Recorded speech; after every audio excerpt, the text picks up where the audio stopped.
Dominique Gelmini, directeur de l'établissement Maison Saint-Joseph. Je suis là depuis mars 1999. Nous avons fait pas mal d'innovations en termes d'architecture et puis un petit peu passionné par tout ce qui est développement durable. Lors de la construction du bâtiment Alzheimer, qui est le petit bâtiment qui est à notre côté, on avait commencé à réfléchir pour mettre des panneaux solaires pour l'eau chaude et surtout une cuve de récupération d'eau de pluie pour alimenter les toilettes. Ça a été un petit peu une bagarre pour mettre en place cette citerne de 22 mètres cubes, mais en tout cas tous les ans elle nous fait économiser un peu plus de 500 mètres cubes d'eau, ce qui est assez intéressant. Et puis ce développement durable était difficile à mettre en place parce que quand on est seul et qu'il n'y a pas de projet global, c'est difficile et on ne sait jamais par quel bout y prendre. On a donc été retenu par la CNSA Agir Carco sur un projet qui était porté par la fédération que je représente ici, qui est la FNACPA, Avenir Qualité sur la personne âgée.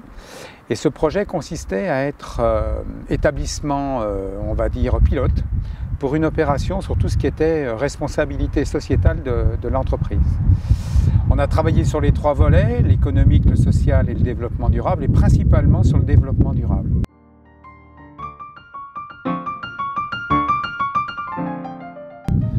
Nous, on l'a abordé sur les déchets alimentaires, parce qu'on avait, c'était une vraie problématique pour nous sur les années 2013, où on avait un budget alimentaire qui s'envolait et on n'arrivait pas à mettre les choses, j'allais dire, en face. On n'arrivait pas à comprendre notre dysfonctionnement. Suite à une audit, on a remis ça en place et dans cette audit, on a découvert qu'on jetait énormément de nourriture.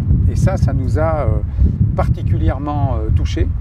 Et donc on est parti sur ce déchet alimentaire qui était pour nous une vraie problématique.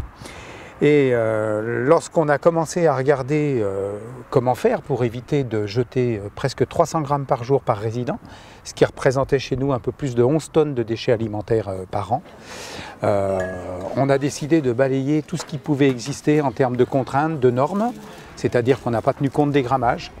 On a tenu compte de ce qu'on servait aux résidents, de leur appétit.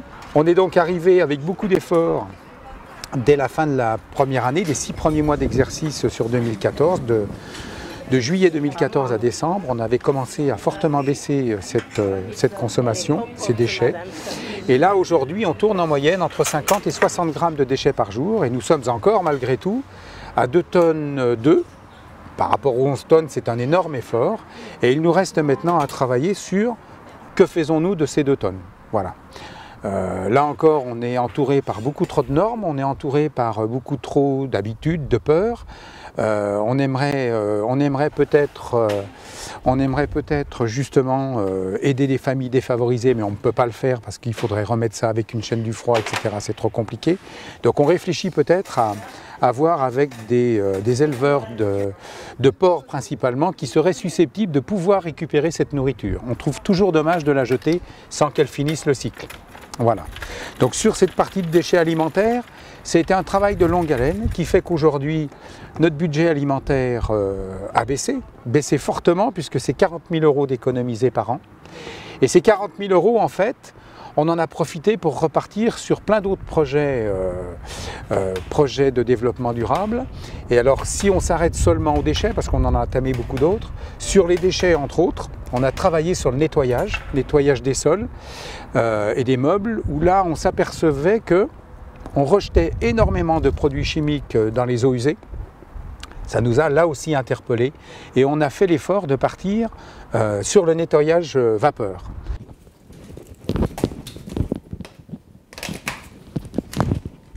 Alors voilà, ça fait 1 an qu'on se sert du nettoyage vapeur et ça a beaucoup changé pour nous. On n'utilise plus de produits, enfin plus qu'un, avec du vinaigre blanc. On préserve la planète.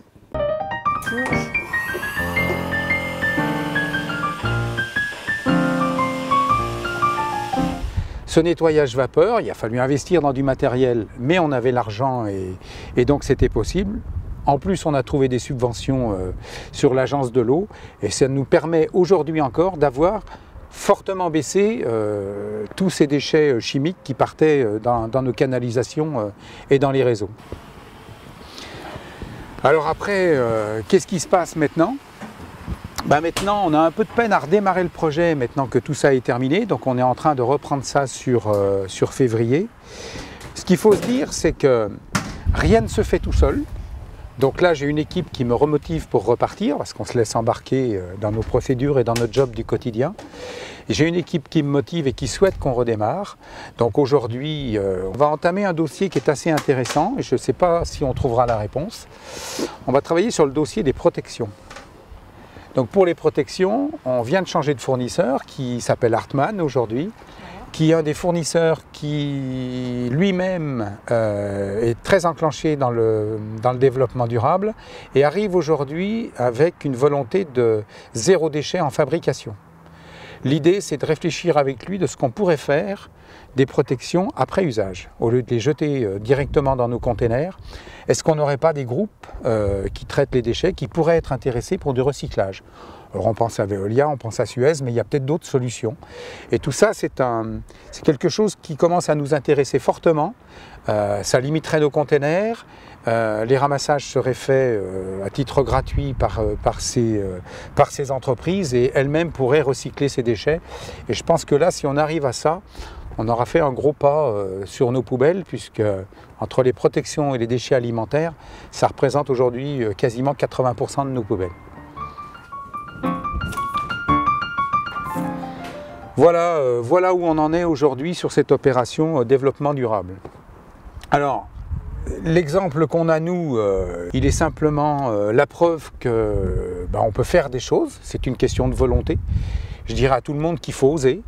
On a tous des lignes ou des comportements qui font qu'on a des choses à économiser et le développement durable nous permet de partir sur ce genre de réflexion.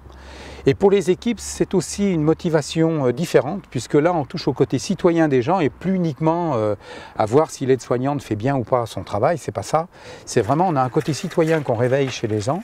On n'arrive pas à embarquer tout le monde, il faut du temps, mais c'est une nouvelle forme de management qui s'installe et c'est assez intéressant d'échanger avec des personnes qui maintenant sont là-dedans, sont porteurs du projet en interne. Faut savoir que tous les salariés qui travaillent chez nous ont ce que j'appelle des talents cachés. Ils ont tous des idées qui peuvent nous apporter, que ce soit dans le développement durable ou dans le fonctionnement de l'entreprise. Et rien que pour ça, ça vaut le coup justement de les solliciter, de les impliquer. Le développement durable, il va s'arrêter quand je partirai, donc ça serait une catastrophe. On ne sait pas quel sera l'avenir de la maison.